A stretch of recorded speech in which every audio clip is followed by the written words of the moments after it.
Okay. Annihilation of caste by B.R. Ambedkar. ഇതെന്ന് പറഞ്ഞു കഴിഞ്ഞാൽ നമ്മൾ ഒന്നും കൂടെ വേണോ B.R. അംബേദ്കറിനെ കുറിച്ചുള്ള ഇൻട്രൊഡക്ഷൻ? ജസ്റ്റ് ഒന്നും കൂടെ പറയാം. B.R. അംബേദ്കർ എന്ന് പറയുന്നത് he was born on 14th of April 1891 ആണ്. ഇന്ത്യൻ ജൂറിസ്റ്റ് ആയിരുന്നു, എക്കണോമിസ്റ്റ് ആണ്, പൊളിറ്റീഷ്യൻ ആണ്, ഒരു സോഷ്യൽ റിഫോമർ ആണ്, popularly known as Baba Sahib.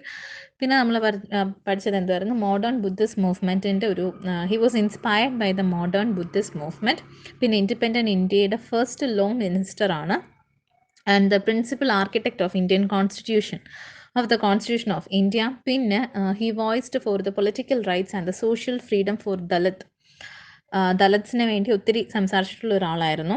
And പിന്നെ പുള്ളിക്കാരൻ ബുദ്ധിസത്തിലേക്ക് കൺവേർട്ടായി, leading to the mass conversion of Dalits into Buddhism. Okay.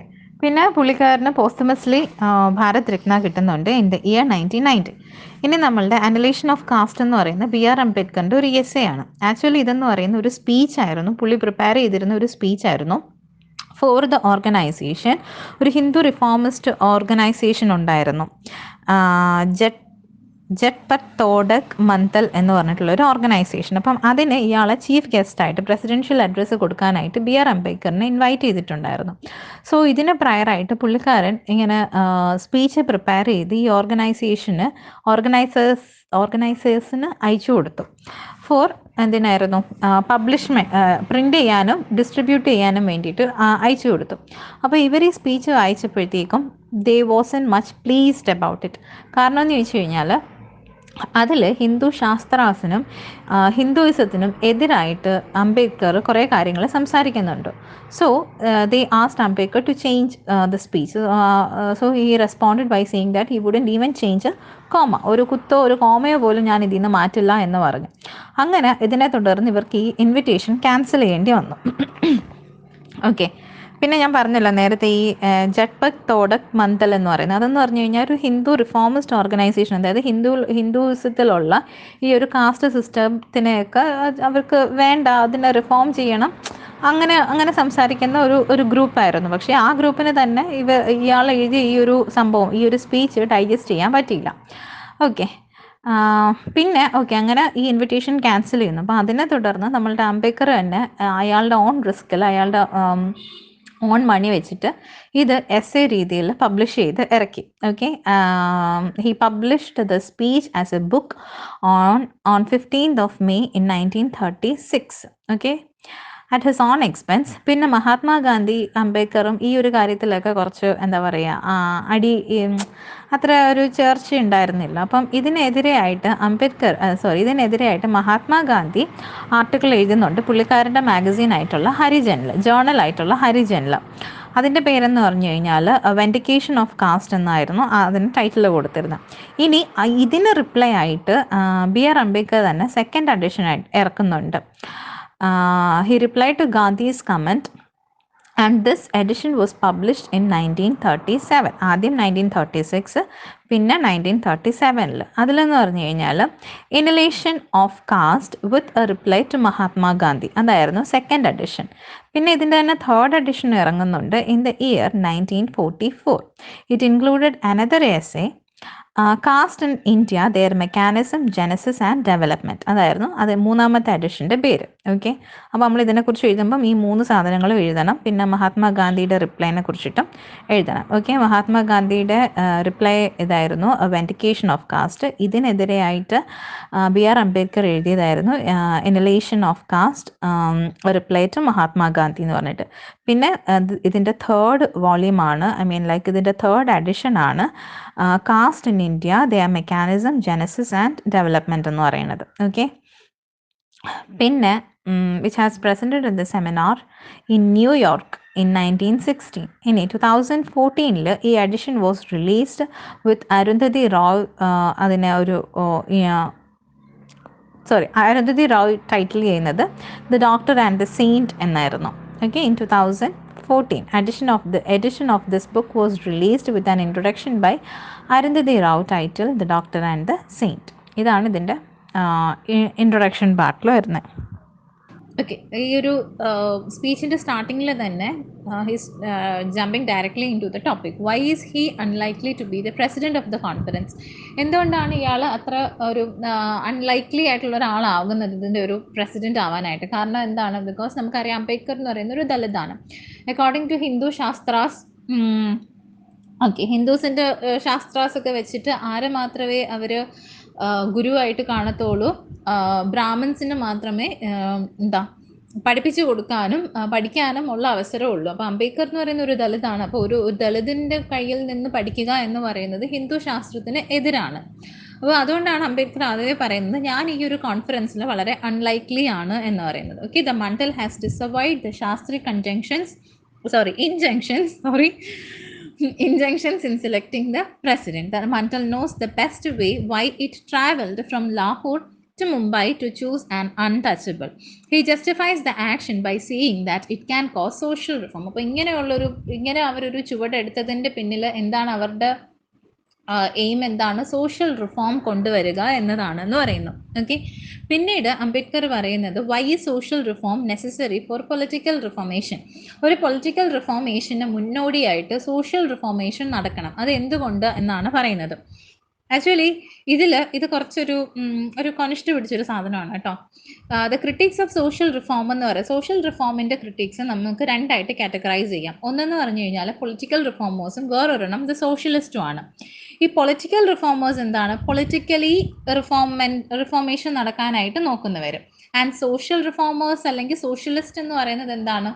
അത് തന്നെ, സോഷ്യൽ റിഫോം നടത്താൻ വേണ്ടിയിട്ട് നടക്കുന്നവർ. ഓക്കെ, ഇനി പുള്ളിക്കാരൻ ഇവിടെ ഇന്റർനാഷണൽ കോൺഗ്രസിൻ്റെ ഒരു കാര്യം പറയുന്നുണ്ട്. ഇതിൽ ഇന്റർനാഷണൽ കോൺഗ്രസുമായിട്ട് അക്കമ്പനീഡ് ആണ് എന്ന് പറയുന്നു. This is due to the recognition of the fact that the birth of the അതിന് മുന്നേ 2 പോയിന്റ് ഉണ്ട്. During this time Hindu society എന്ന് പറയുന്നത് it is not in a state of efficiency and effort must be taken to eradicate these evils. Hindu സൊസൈറ്റിയിൽ ഇഷ്ടംപോലെ evils ഉണ്ട്, അതായത് social ഫോമിൽ ഇഷ്ടംപോലെ ഈവിൾസ് ഉണ്ട്. അപ്പം ആദ്യമായിട്ട് ഈ ഈവിൾസിനെ ഇറാഡിക്കേറ്റ് ചെയ്യണം എന്നിട്ട് പറയുന്നുണ്ട്. അതുകൊണ്ടാണ്, അല്ലെങ്കിൽ ഈ ഒരു റീസണിൻ്റെ കാരണം ആണ് birth of the Indian national Congress was accompanied with the foundation of the social conference. ഒരു സോഷ്യൽ കോൺഫറൻസിൻ്റെ ഫൗണ്ടേഷനിലായിരിക്കാം നമ്മളുടെ നാഷണൽ കോൺഗ്രസിൻ്റെ ബർത്തും നടക്കുന്നത്, നാഷണൽ കോൺഗ്രസ് ഉണ്ടാവുന്നത്. ഓക്കെ, ഇനി Congress concerned with political organisation of the country. അപ്പോൾ പൊളിറ്റിക്കലി എന്താണ് റിഫോർമേഷൻ നടത്താനായിട്ട് ആരെ എയിം ചെയ്യുന്നു? കോൺഗ്രസ് എയിം ചെയ്യുന്നു. ഓക്കെ, ഇനി socialist concerned with social organisation of the Hindu society. ഇനി നമ്മൾ നേരത്തെ പറഞ്ഞ സോഷ്യലിസ്റ്റ് ഉണ്ടല്ലോ, അവരെന്താണ് നോക്കുന്നത്? ഹിന്ദു സൊസൈറ്റിയിൽ സോഷ്യൽ ഓർഗനൈസേഷൻ ആണ് അവർ നോക്കുന്നത്. അങ്ങനെ 2 വിങ്സ് ഡെവലപ്പ് ആവുന്നുണ്ട്. 2 wings developed into 2 parties. ഈ 2 പാർട്ടികളായിട്ട് പിന്നീട് ഡെവലപ്പ് ചെയ്യുന്നു. Okay, the political reform party national കോൺഗ്രസിനെ സപ്പോർട്ട് ചെയ്യുന്നു, the social reform party social കോൺഫറൻസിനെയും സപ്പോർട്ട് ചെയ്യുന്നു. ഇറ്റ് ടേക്സ് പിന്നെന്താണ്? ഓക്കെ, പിന്നെ പുള്ളിക്കാരൻ ലോകമാന്യ തിലകിനെയും WC ബാനർജിനെയും ക്രിട്ടിസൈസ് ചെയ്യുന്നുണ്ട്. എന്തുകൊണ്ടാന്ന് വെച്ച് കഴിഞ്ഞാൽ Tilak saw the education of women and non Brahmins as loss of നാഷണാലിറ്റിയുടെ ലോസ് ആയിട്ടാണ് ആര് കാണുന്നത്? വിമനെയും ചിൽഡ്രനെയും എഡ്യൂക്കേറ്റ് ചെയ്യുക, അതായത് നോൺ ബ്രാഹ്മിൻസിനെയും എഡ്യൂക്കേറ്റ് ചെയ്യുക എന്ന് പറയുന്നത് ലോസ് ഓഫ് നാഷണാലിറ്റി ആണെന്നാണ് നമ്മളുടെ തിലക് പറയുന്നത്. ഇത് നമ്മളുടെ ലോകമാന്യ തിലകാണ് കേട്ടോ. എന്താ?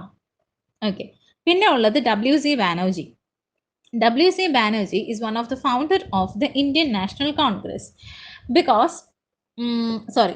and became the first president. Okay, he has directed all notion of caste and others demobilizing practices in India. In the course of time, the party in favor of the political reform won, and the socialists. WC Banerjee ന്റെ കാര്യം പറയുന്നുണ്ട്. I have no patience with those who say we shall not be fit for political reform until we reform our social system. അതെന്തുവാ? Okay, പുള്ളിക്കാരൻ പറയുന്ന എന്താണ്? ഈ social reform നടത്തിയിട്ട് political reform നടത്താവൂ എന്ന് പറയുന്ന ആൾക്കാരോട് ഐ ഹാവ് നോ പേഷ്യൻസ്, എനിക്ക് അവരോട് യാതൊരു പേഷ്യൻസും ഇല്ല എന്നാണ് പറയുന്നത്. അപ്പം ഈ ഒരു 2 കാരണം കൊണ്ടാണ് ലോകമാന്യ തിലകിനെയും WC ബാനർജിയെയും അംബേദ്കർ ക്രിട്ടിസൈസ് ചെയ്യാൻ കാരണം. ഒരാൾ എന്തോന്ന് പറഞ്ഞു? ലോസ് ഓഫ് നാഷണാലിറ്റി ആണ് എന്തോന്ന്?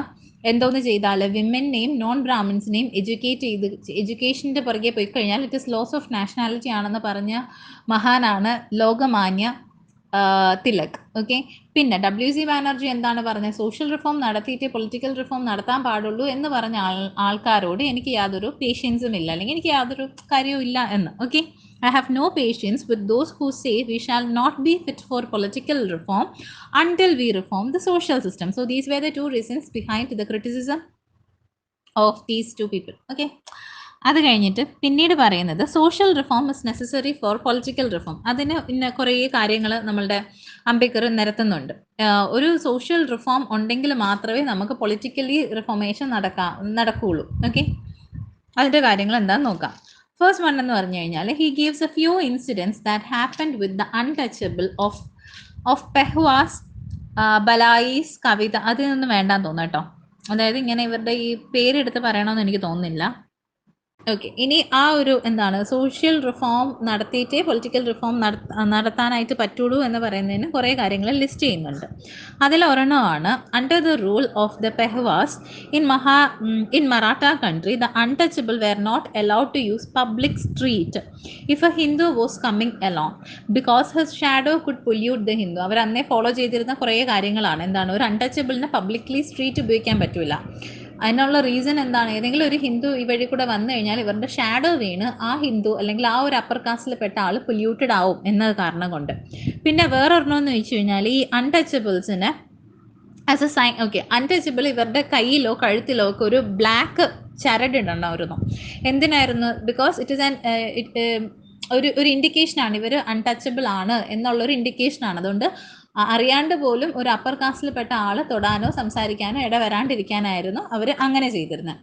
പിന്നെ വേറൊരു സംഭവം അതിനങ്ങനെ പറയുന്നതെന്ന് വെച്ച് കഴിഞ്ഞാൽ അൺടച്ചബിൾസ് പോകുമ്പോൾ they should carry a string, they are required to carry string from his waist a broom to sweep away behind from himself he draught on lest a Hindu walking on the same dust should be polluted. അതായത് ഇവർ നടന്നു പോകുമ്പോൾ ഇവരുടെ അരയിൽ ഇങ്ങനെ കെട്ടിയിട്ടേക്കണം എന്തോന്നാണ്, ചൂല്. അപ്പോൾ ഇവർ നടന്നു പോകുന്ന ഇടവും തൂത്ത് പോകാൻ വേണ്ടിയിട്ട്, അല്ലെങ്കിൽ ഇവർ ഈ നടന്നു പോയ പാതയിൽ ഡസ്റ്റൊക്കെ കൊണ്ടിട്ട് ഇനി ഏതെങ്കിലും ഒരു അപ്പർ കാസ്റ്റ് പൊല്യൂട്ട് ആകും എന്ന വിശ്വാസം. ഓക്കെ, പിന്നെന്ന് പറഞ്ഞു കഴിഞ്ഞാൽ അവരവരുടെ കഴുത്തിൽ ഒരു earthen പോട്ട് ഹാങ് ചെയ്യണമായിരുന്നു. എന്തൊക്കെ സാധനങ്ങളാണെന്നോ ആലോചിക്കണേ. കഴുത്തിൽ എന്തോന്ന് വേണം? ദേ should carry an earthen pot. എന്തിനായിരുന്നു? ഇവർക്ക് തുപ്പണമെങ്കിൽ അതിലേക്ക് തുപ്പണം, റോഡിലോ അല്ലെങ്കിൽ പബ്ലിക് ആയിട്ടുള്ള സ്ഥലങ്ങളിലോ തുപ്പാണ്ടിരിക്കാൻ വേണ്ടിയിട്ട്. ഓക്കെ, അല്ലെങ്കിൽ എന്ത് വെച്ചാൽ ഇവരുടെ തുപ്പൽ മറ്റൊരു ചവിട്ടും അവർ പൊല്യൂട്ടഡ് ആയി പോകും എന്നുള്ളൊരു അന്ധവിശ്വാസം. ഓക്കെ, പിന്നെന്ന് പറഞ്ഞു കഴിഞ്ഞാൽ വേറൊരു ഇതെന്ന് പറഞ്ഞു കഴിഞ്ഞാൽ ബലായ് എന്ന് പറയുന്ന അൺടച്ചബിൾസ് ഓഫ് ബലായ് ഒരു പ്ലേസ് ആയിരിക്കാം. They were forced to conform to various rules which they denied. ഇവർക്ക് കുറേ സെറ്റ് ഓഫ് റൂൾസ് ഉണ്ടായിരുന്നു. ഈ റൂൾസ് എല്ലാം എന്താ പറയുക, ഒബേ ചെയ്താൽ മാത്രമേ പറ്റുള്ളൂ അവർക്ക് ജീവിക്കാൻ അവിടെ. അങ്ങനത്തെ കുറേ റൂൾസ് ആണ് ഇനി പറയാൻ പോകുന്നത്. Operation of high class continued which results in the migration of hundreds of Balais to the adjoining state. ഇവരെ ഭയങ്കരമായിട്ട് ഓപ്പറേറ്റ് ചെയ്തിരുന്നു. And this resulted in their migration. അവർ വേറെ നാട്ടിലേക്ക് പോയി. പിന്നെ വേറൊരു കാര്യം എന്ന് പറഞ്ഞു കഴിഞ്ഞാൽ the Hindus of Kavitha ordered the untouchable to, okay, ഇവരുടെ പിള്ളേരെ സ്കൂളിലേക്ക്, ഗവൺമെൻറ് സ്കൂൾസിലേക്ക് വിടാൻ പാടില്ല എന്ന് നമ്മളുടെ ഹിന്ദുസ് ഓർഡർ ചെയ്തു. പിന്നെ വേറെ ഒരെണ്ണമെന്ന് ചോദിച്ചു കഴിഞ്ഞാൽ ഓക്കെ, പിന്നെ ഇത് വേറൊരു ഇൻസിഡൻ്റ് ആണ്. ഇൻ ദ വില്ലേജ് ഓഫ് ചക്വാറ എന്ന് പറയുന്ന ഒരു വില്ലേജിൽ ഇയാൾ ഒരു അൺടച്ചബിൾ ഒരു പിലിഗ്രിമേജിന് പോയിട്ട് തിരിച്ചു വന്നു. അപ്പോൾ അതിൻ്റെ ഭാഗമായിട്ട് ഹി അറേഞ്ച്ഡ് എ ഫീസ്റ്റ് അല്ലെങ്കിൽ ഒരു ഡിന്നർ ബാക്കിയുള്ള ഫെല്ലോ അൺടച്ചബിൾസിന് വേണ്ടിയിട്ട് അറേഞ്ച് ചെയ്തു. Okay, as an act of religious pity. ഇനി എന്ത് പറ്റുന്നു, പക്ഷേ ഈ ഒരു അസംബ്ലിയിൽ ഇവരുടെ ഒരു ഫീസ്റ്റിൽ ഗ്യാദർ ചെയ്തിരുന്നവർ partaking of the food, the Hindus എല്ലാവരും കൂടെ മാർച്ച് ചെയ്ത് വന്നു. ഇവർ മാർച്ച് ചെയ്ത് ദേ ആംഡ് വിത്ത് ലാത്തീസ് എന്നിട്ട് ഇവരെ അടിച്ച് ഓട്ടിക്കുകയാണ് ആ ഒരു പ്ലേസിൽ നിന്ന്. ഇവർക്ക് കൊടുത്ത ഫുഡ് അവരവിടെ വെച്ചിട്ട് പിന്നെ ഓടിപ്പോയി. എന്തുകൊണ്ടാണ് ഇതിൻ്റെ റീസൺ എന്ന് പറഞ്ഞു കഴിഞ്ഞാൽ അൺടച്ചബിൾ ഹോസ്റ്റ് ചെയ്യാൻ പാടില്ല, അൺടച്ചബിൾ ഇങ്ങനെ ഒരു വിരുന്നോ കാര്യങ്ങളോ കൊടുക്കാൻ പാടില്ല. ആൻഡ് ഓൾസോ അവരവിടെ എന്തോന്ന് സെർവ് ചെയ്തിരുന്നു, ഗീ സെർവ് ചെയ്തു. ഗീ എന്ന് പറയുന്നത് ഹൈ കാസ്റ്റ് പീപ്പിൾ അല്ലെങ്കിൽ അവർക്ക് മാത്രം ഉപയോഗിക്കാൻ പറ്റുന്ന എന്തോ വലിയ സാധനമായിരുന്നു എന്നാണ് വിചാരിച്ചിരുന്നത് ghee. Okay. And his untouchable were foolish enough to taste it. ഇവൻ കൊടുത്തത് മാത്രമല്ല ശിക്ഷ, എന്താണ് മറ്റവർ കഴിച്ചതും ശിക്ഷയായിരുന്നു. Conception of ghee was a mark of high social status. അതായിരുന്നു അതിൻ്റെ പിന്നിലുള്ള കാര്യം. ഓക്കെ. പിന്നെന്ന് പറഞ്ഞു കഴിഞ്ഞാൽ അപ്പം ഇതൊക്കെ കൊണ്ടാണ് ആദ്യമേ അംബേദ്കർ പറയുന്നത് നമുക്ക് സോഷ്യൽ റിഫോം നടന്നെങ്കിൽ മാത്രമേ നമുക്കൊരു പൊളിറ്റിക്കൽ റിഫോമിൽ നടക്കാൻ പറ്റൂ എന്ന് പറയാനായിട്ടുള്ള കാരണം. ഓക്കെ. ഇനി നെക്സ്റ്റ് എന്ന് പറഞ്ഞു കഴിഞ്ഞാൽ question for the political minded Hindus. പിന്നെ കുറേ ഹിന്ദുസ് അവർ പറയുന്നുണ്ട് ഞാൻ വളരെ ബ്രോഡ് മൈൻഡഡ് ആണ്, എനിക്ക് അങ്ങനത്തെ കാസ്റ്റ് ജാതി സിസ്റ്റം അതൊന്നും ഇല്ല എന്ന് പറയുന്നു. അപ്പോൾ അവർക്കെതിരെ അംബേദ്കർ കുറേ ക്വസ്റ്റ്യൻസ് നിരത്തുന്നുണ്ട്. ഇനി നമുക്ക് അതെന്താണെന്ന് നോക്കാം. ഓക്കെ. അങ്ങനെ അവരോട് നമ്മളുടെ അംബേദ്കർ ചോദിക്കുന്ന കുറേ ക്വസ്റ്റ്യൻസ് ഉണ്ട്. Are you fit for political power even though you do not allow a large class of your own countrymen like the untouchable to use the public school? ഒരു പബ്ലിക് സ്കൂൾ പോലും ഈ അൺടച്ചബിൾസിൻ്റെ പിള്ളേർക്ക് ഡിനൈ ചെയ്യുന്നുണ്ട്. അപ്പം അങ്ങനെയുള്ള നിങ്ങളാണ് ഒരു പൊളിറ്റിക്കൽ പവറിലേക്ക് വരാൻ, അങ്ങനെയുള്ള നിങ്ങളാണ് ഒരു പൊളിറ്റിക്കൽ പവറിലേക്ക് ഫിറ്റ് ആകാൻ പോകുന്നതെന്ന് ചോദിക്കുന്നു. അങ്ങനെ ഒരു 2-3 ക്വസ്റ്റ്യൻസ് ഉണ്ട്. പിന്നീട് ചോദിക്കുന്നത് പബ്ലിക് വെല്ല് നിങ്ങൾ അവരെ യൂസ് ചെയ്യാൻ സമ്മതിക്കുന്നില്ല, യൂസ് ഓഫ് പബ്ലിക് സ്ട്രീറ്റ്സ് സമ്മതിക്കുന്നില്ല, അവർക്ക് ഇഷ്ടമുള്ള അപ്പാരൽ, അവർക്ക് ഇഷ്ടമുള്ള ഓർണമെൻറ്റ്സോ വെയർ ചെയ്യാനായിട്ട് നിങ്ങൾ സമ്മതിക്കുന്നില്ല, ആൻഡ് അവർക്ക് ഇഷ്ടമുള്ള ഫുഡ് പോലും കഴിക്കാനായിട്ട് നിങ്ങൾ സമ്മതിക്കുന്നില്ല. അപ്പം ഇങ്ങനെയുള്ള ലൈക്ക് എന്താ പറയുക, ഹിന്ദുസ് ഉണ്ടല്ലോ, ഹിന്ദുസ് എന്നാ പറയുന്നത്, പൊളിറ്റിക്കൽ മൈൻഡഡ് ഹിന്ദുസ്. അപ്പം ഇങ്ങനെയുള്ള നിങ്ങളാണോ ഇനി പവറിലേക്ക് വരുന്നത്, പൊളിറ്റിക്കൽ പവറിലേക്ക് വരുന്നതെന്ന് അംബേദ്കർ ചോദിക്കുന്നു. ഓക്കെ. പിന്നെ ഇതിൻ്റെ കൺക്ലൂഷനായിട്ട് പറയുന്നതെന്ന് ചോദിച്ചു കഴിഞ്ഞാൽ, അതിൻ്റെ കൺക്ലൂഷനായിട്ട് പുള്ളിക്കാരൻ പറയുന്നത് it is necessary to make a distinction between social reform in the sense of reform of Hindu family. ഒരു സോഷ്യൽ റിഫോം കൊണ്ട് ഉദ്ദേശിക്കുന്ന എന്താണ്, ഹിന്ദു ഫാമിലിയിൽ തന്നെ ഒരു reform, Hindu family in the sense Hindu family, അത്രേ ഉള്ളൂ. പിന്നീടെന്ന് പറഞ്ഞു കഴിഞ്ഞാൽ and social reform in the sense of reorganisation and reconstruction of Hindu society. ഒരു ഹിന്ദു സൊസൈറ്റീനെ തന്നെ റീഓർഗനൈസ് ചെയ്യുകയും വേണം, and also we should reconstruct also. ഈ രണ്ട് രീതിയിലും എന്തോ വേണമെന്നാണ് പറയുന്നത്, സോഷ്യൽ റിഫോം വേണം. ഓക്കെ. നേരത്തെ ഉള്ളത്, അതായത് ആദ്യം പറഞ്ഞ സോഷ്യൽ റിഫോം, അതായത് ഹിന്ദു ഫാമിലിയിലുള്ള സോഷ്യൽ റിഫോം എന്ന് പറയുന്നത് in relation to widow remarriage, child മാരേജിലൊക്കെ ഉള്ള കാര്യങ്ങളൊക്കെ ആയിട്ട് സംബന്ധമായിട്ടുള്ളത്. ആൻഡ് രണ്ടാമത് പറഞ്ഞത്, അതായത് സൊസൈറ്റിയിലുള്ള റീകൺസ്ട്രക്ഷൻ എന്ന് പറയുന്നത് it is the abolition of caste system എന്ന് പറയുന്നു. Okay. It did not relate to social reform in the sense that it did not relate to the social reform in the sense of the breakup of the caste system. It was never put into an issue by the reformers. This is the reason. Okay. പിന്നെ പറയുന്നതെന്ന് ചോദിച്ചു കഴിഞ്ഞാൽ, ഒരു cast സിസ്റ്റത്തിൽ നേരത്തെ പറഞ്ഞല്ലോ കുറേ റിഫോമേഴ്സിൻ്റെ കാര്യങ്ങളൊക്കെ പറഞ്ഞ്, അവർ ഒരിക്കലും ഈ കാസ്റ്റ് സിസ്റ്റം ബ്രേക്ക് ചെയ്യുക എന്നുള്ളത് അവരുടെ ഒരു പ്ലാനേ അല്ലായിരുന്നു. ഓക്കെ. അതുകൊണ്ടാണ് അംബേദ്കർ പറയുന്നത് നമുക്കൊരു പൊളിറ്റിക്കൽ റിഫോമിന് മുന്നോടിയായിട്ട് എന്തോന്ന് വേണം, ഒരു സോഷ്യൽ റിഫോം ആദ്യമേ വരണമെന്ന്. ആൻഡ് ഈ ഒരു റീസൺ കൊണ്ടാണ് ഞാൻ നേരത്തെ പറഞ്ഞല്ലോ, ഇവർ ഇന്ത്യൻ കോൺഗ്രസ് പാർട്ടിയും പിന്നെ എന്താണെന്ന് പറഞ്ഞാൽ സോഷ്യലിസ്റ്റ് പാർട്ടി ഉണ്ട്, അതിൽ സോഷ്യലിസ്റ്റ് റിഫോം പാർട്ടി ഇടയ്ക്ക് വെച്ച് തോറ്റു പോകുന്നുണ്ട്. അതിൻ്റെ മെയിനായിട്ടുള്ളൊരു റീസൺ എന്ന് പറയുന്നത് ഇതാണെന്നാണ് അംബേദ്കർ പറയുന്നത്. ഓക്കെ. പിന്നെ ഇതേപോലെ തന്നെ സോഷ്യൽ റിഫോം നമുക്ക് പൊളിറ്റിക്കൽ ഫ്രണ്ടിൽ മാത്രമല്ല എക്കണോമിക് റിഫോമിനും സോഷ്യൽ റിഫോം വേണം. ഓക്കെ. അതാണ് ഇനി നെക്സ്റ്റ് പറയുന്ന പോയിന്റ്.